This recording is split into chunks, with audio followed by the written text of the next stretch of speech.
오늘은 저번에 이야기했던 카트린 드 메디치 이야기의 후속이며 마키아벨리의 군주론을 이야기하는 데 필요한 마키아벨리의 생애에 대한 이야기예요.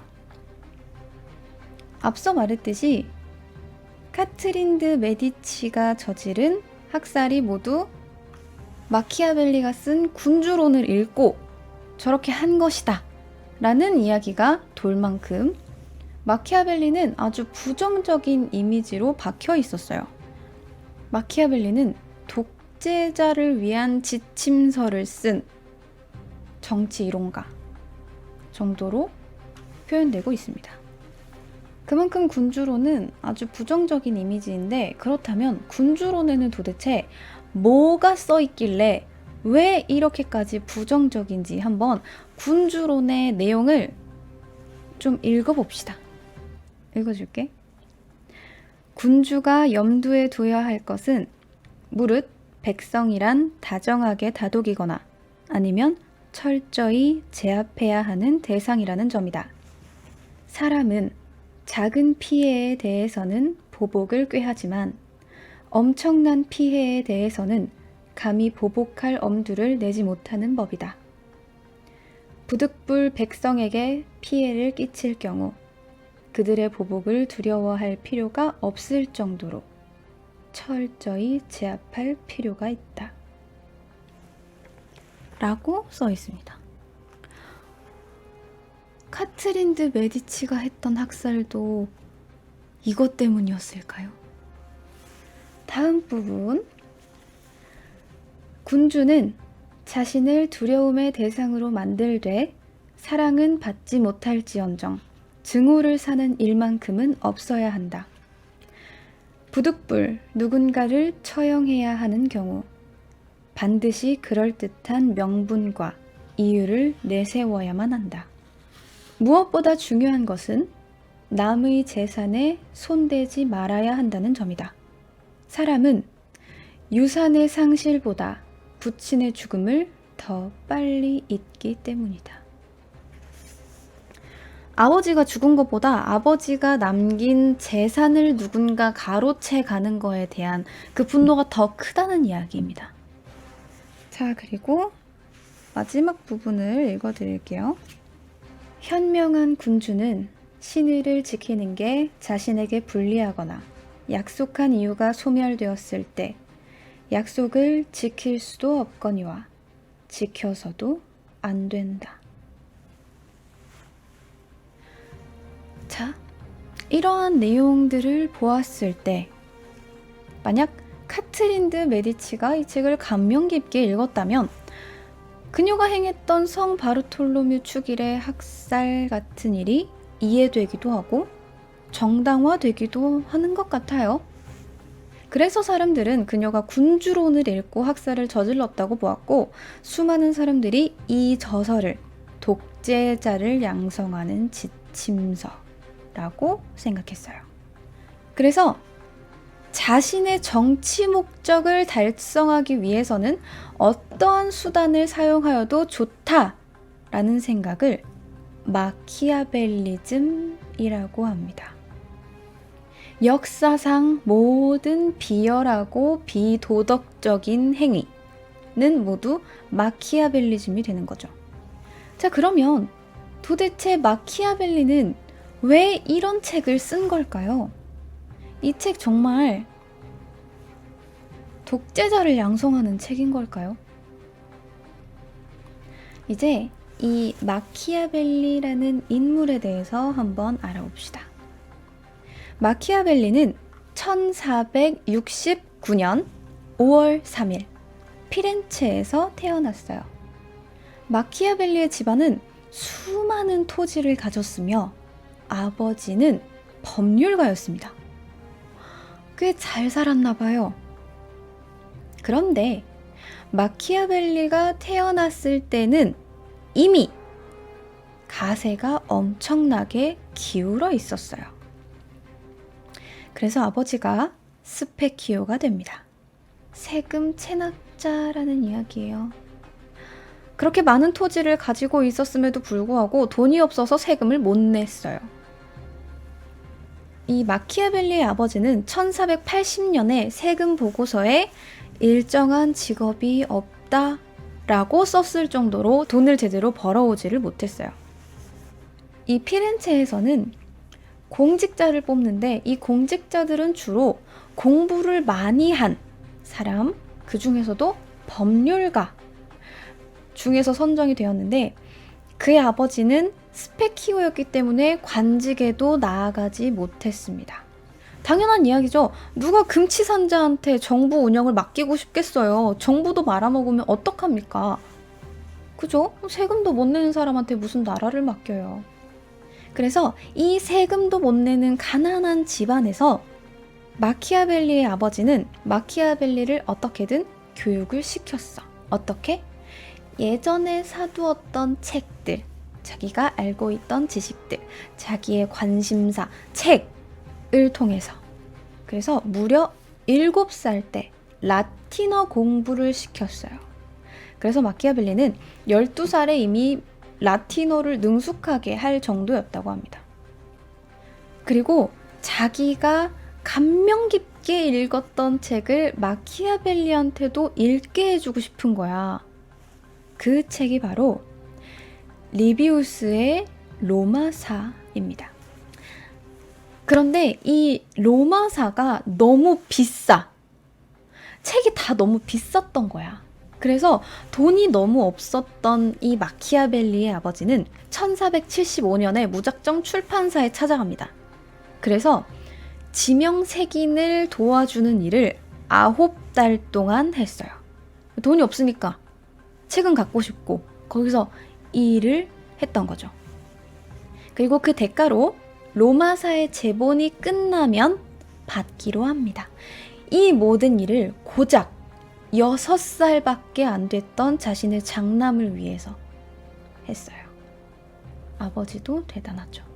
그리고 이 모든 제본이 끝나고 이 책을 받아보는 데까지 10년이 걸립니다. 10년 동안 이 책을 기다렸던 거예요. 그리고 그냥 가져온 것도 아니야. 조금의 돈은 이제 줘야 될 거 아니에요. 근데 그것도 없어서 포도주 3병이랑 식초 1병을 들고 가서 책이랑 바꿔왔어요. 얼마나 돈이 없었는지 알겠죠? 그 식초랑 포도주를 들고 출판사를 찾아가서 로마사를 받아오는데 얼마나 그게 감동이었겠어요. 아버지가 나를 위해서 9달 동안 일을 하고 이렇게 집에 돈이 없는데 나를 위해서 책을 구해다 준 거잖아요. 그래서 마키아벨리는 이 로마사의 1권부터 10권까지의 책을 읽고 글을 씁니다. 그게 바로 마키아벨리의 로마사 논고입니다. 무슨 내용이냐면 로마의 정치적, 군사적 제도와 대외 정책을 분석합니다. 그리고 이 책은 마키아벨리의 공화정을 지지하는 정치 철학 전반을 보여주는 책이에요. 그런데 이런 내용 어디서 들어본 것 같지 않아요? 군주론이요. 군주론이랑 좀 비슷해요. 군주는 어떻게 해야지 나라를 잘 다스릴 수 있는지 그런 거에 대해서 쓴 거잖아요. 비슷합니다. 이 군주론은 로마사 논고의 요약본이에요. 쉽게 말해서. 그래서 마키아벨리에 대해서 좀 난 제대로 알고 싶다라고 하면 군주론보다는 로마사 논고를 읽어보는 걸 추천합니다. 어쨌든 이 로마사를 읽으면서 마키아벨리는 피렌체의 정치에 대해서 고찰하게 돼요. 근데 이 피렌체가 생각보다 만만한 곳이 아닙니다. 이탈리아의 그냥 작은 도시인데 참 많은 일이 있었던 곳이에요. 이 마키아벨리가 태어나던 때의 피렌체는 르네상스가 막 꽃필 시기였습니다. 메디치가와 파치가 등이 피렌체에 은행을 운영하면서 상거래가 발달했고 특히나 메디치가는 그렇게 번 돈으로 보티첼리, 미켈란젤로, 레오나르도 다빈치 등을 후원하면서 르네상스 시대를 여는 등 피렌체의 문화를 풍부하게 만들고 있었죠. 그런데 1478년 이를 저지하고자 하는 세력이 있었으니 그들이 바로 메디치가의 경쟁 가문이었던 파치가였어요. 이 파치가는 메디치 가문의 수장들을 암살할 계획을 세웁니다. 그리고 자객을 고용해서 암살을 시도해요. 필수적인 목표가 된 것이 바로 수장이 된 지 얼마 안 되었던 젊은 로렌초 데 메디치. 그 위대한 로렌초 데 메디치입니다. 그렇게 1478년 4월 26일 메디치가 사람들이 성당에 모여서 부활절 미사를 보던 중 뒤에서 자객이 칼을 찌릅니다. 근데 이때 로렌초가 순간적으로 몸을 확 틀었어요. 그래서 그 칼이 귀 밑에 작은 상처를 남겼습니다. 그리고 로렌초는 도망쳤죠. 하지만 그 자리에 있었던 로렌초의 동생 줄리아노는 이를 미처 피하지 못했고 19군데를 칼에 찔려서 현장에서 즉사합니다. 이 사건이 바로 파치가의 음모 사건입니다. 그런데 이 말도 안 되는 암살 사건에 배후가 있었다면 믿으시겠어요? 누가 이 메디치가를 암살하려고 했겠습니까? 그냥 파치가가 경쟁 가문이라고? 아니, 뒷배가 있죠. 어디? 교황, 그리고 나폴리. 파치가가 암살에 실패하자 이제 나폴리가 대놓고 쳐들어옵니다. 나폴리의 왕, 페란테라고도 불렸던 페르디난도 1세와 교황 식스투스 4세가 손을 잡고 1479년에 피렌체로 군대를 진격시킵니다. 피렌체를 포위한 나폴리군은 무력으로 그냥 피렌체를 먹으려고 했어요. 그리고 이에 대항하여 피렌체는 성문을 닫아겁니다. 그리고 버틴 거죠. 이때 통행을 제한하게 됐는데 통행을 제한하면 어떻게 돼요? 피렌체는 그냥 도시고 식량을 어디선가 가져와야 될 거 아니에요? 어디서 가져와요? 식량을 들고 들어오려면 적들이랑 같이 들어와야 되는데 고립됐죠. 사람들은 식량이 없겠죠. 그래서 굶어 죽어갑니다. 거기에다가 심지어 흑사병까지 돌았어요. 수많은 사람들이 죽어갔습니다. 자, 그렇다면 이 난리통에 마키아벨리는 괜찮았을까요?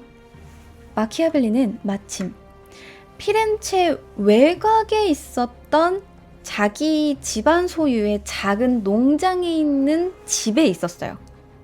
그러니까 그 성의 사람들은 고립돼 있고 겉에 막 나폴리군이 막 점령을 하고 있는데 거기서 좀 떨어진 곳에 마키아벨리가 있었던 거예요.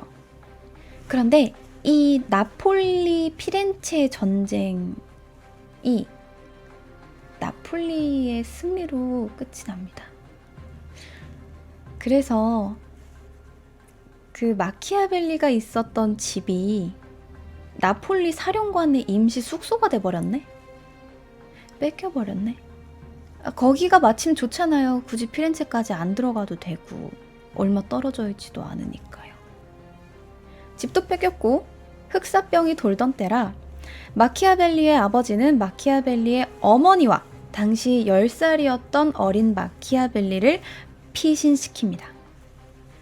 마키아벨리에게는 이게 엄청난 충격으로 남았었을 거예요. 그런데 메디치 가문에는 전세를 역전할 수 있는 기회가 됩니다. 어떻게요? 메디치가의 수장이었던 로렌초 데 메디치는 직접 나폴리로 갑니다. 아이 뭐 사령관이랑 얘기해서 되겠어. 왕이랑 얘기해야죠. 배 타고 가서 나폴리의 왕과 독대합니다. 그리고 거기 3개월 동안 머무르면서 설득을 시도해요. 그래서 이게 성공합니다. 평화협정을 맺어왔어요. 심지어 교황이랑 나폴리랑 피렌체랑 화해를 했어요. 완전 전화위복이 된 거죠.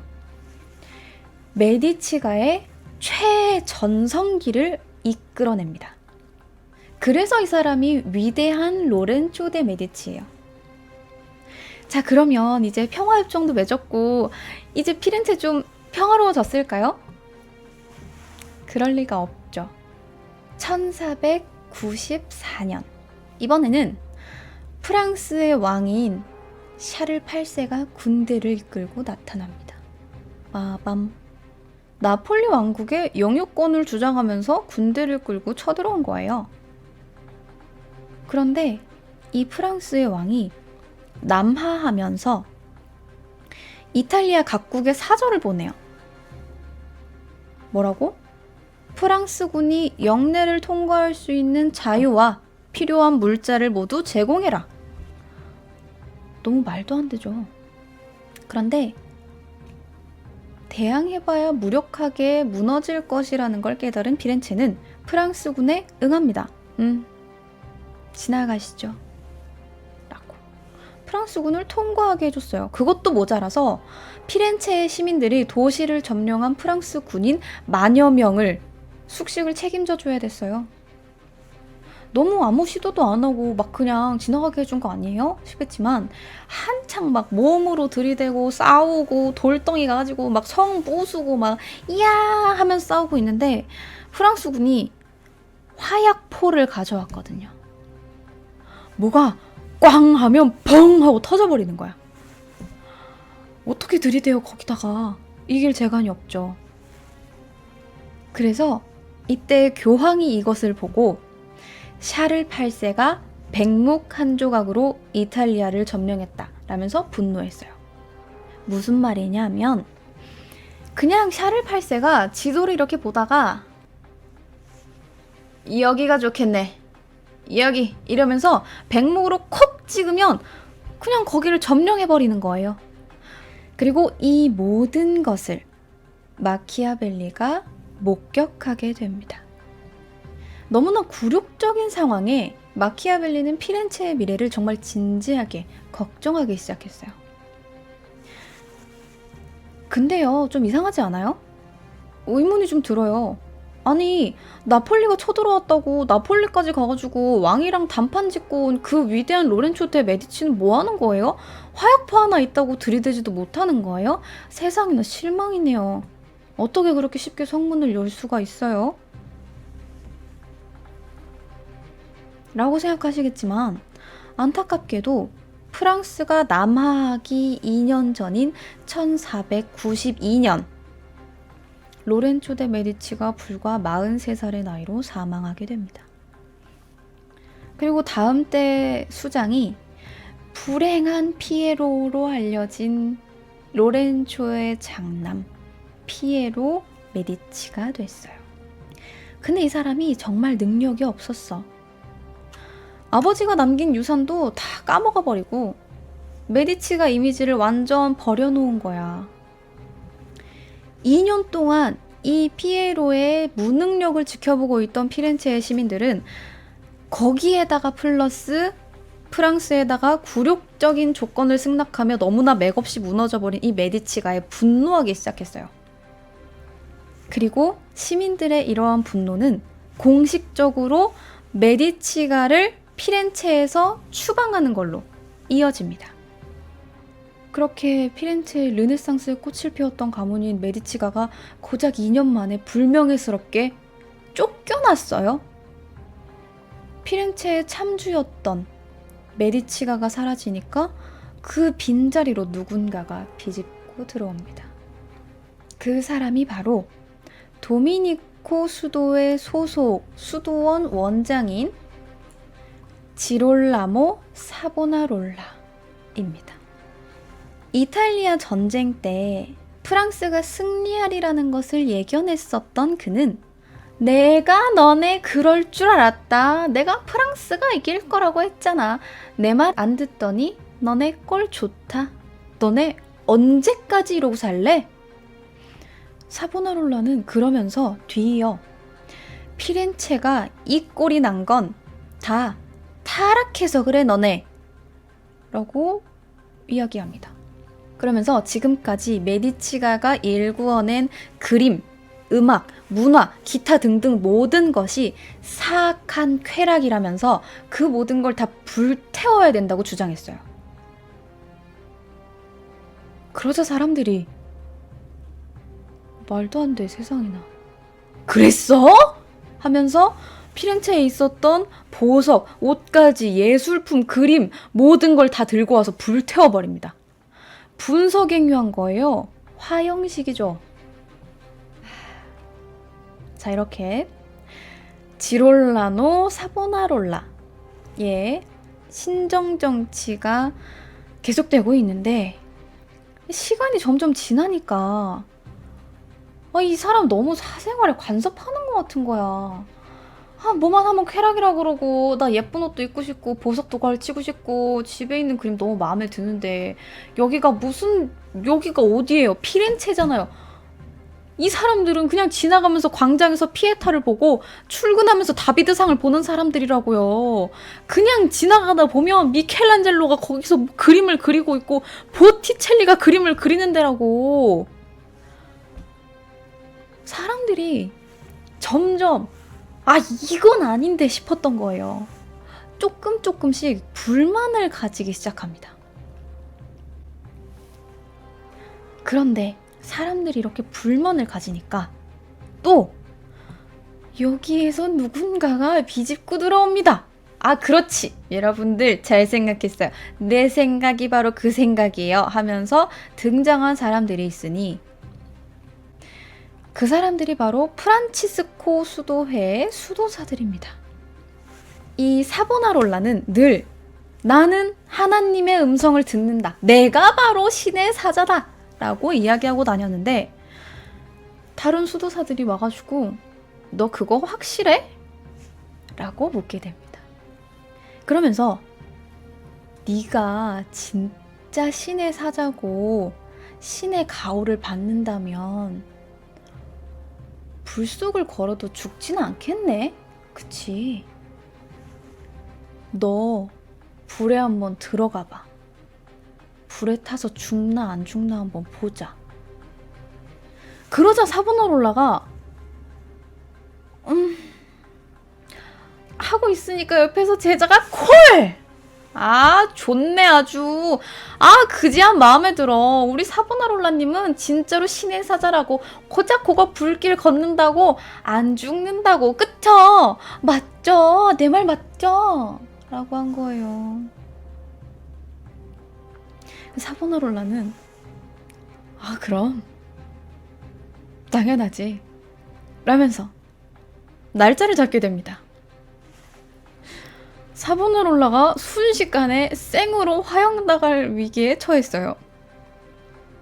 그리고 약속된 날 시뇨리아 광장에 사람들이 구름같이 몰려듭니다. 그의 추종자이거나 그에게 불만을 가진 사람들이었겠죠. 이 사보나롤라가 도착을 하니까 광장에 사람들이 엄청 몰려있고 한가운데에 불길이 겁나 치솟아 있어요. 이만한 장작더미랑 불이 막 활활 타는 거야. 막 도착하니까 이게 아니다 싶은 거지. 내가 생각한 그런 거는 약간 불에 달군 자갈 옆에 이렇게 불 좀 있는 거 그 정도 생각했을 수도 있죠. 근데 불이 막 헐헐 타고 있는 거죠. 그러자 사보나롤라가 이렇게 이야기합니다. 너무 무식하잖아. 이거 어떻게 감히 이런 걸로 내 신앙심을 확인하려고 그래? 우리 인간적으로 내 신앙심을 증명할 합리적인 방법을 강구해보자. 너네 만약에 내가 여기 걸어서 나오면 어떡할래? 어떡할 건데? 구체적으로 우리 문서에다가 작성을 해보자. 우리끼리 어디 들어가서 조용히 이야기를 좀 해보자. 라면서 아무 말을 늘어놓습니다. 그리고 양측 수도사들은 진짜로 시청에 들어가 버렸어요. 그러니까 기다리고 있던 사람들이 벙 찌게 됩니다. 아니, 뭐 하자는 거야? 불은 이미 타고 있는데 얘네들이 안 나와요. 불이 점점 약해져요. 아, 불이 꺼질 것 같아요. 그러니까 시민들은 집안에 있던 나무를 들고 와서 태우기 시작합니다. 예술품을 태우던 사람들이라 그런가 거침이 없어요. 막 집에 있던 나무를 가지고 불을 막 더 태워. 그러자 사보나롤라가 꾸역꾸역 걸어 나옵니다. 그런데 그가 걸어 나온 그때 오후에 갑자기 비가 내리기 시작합니다.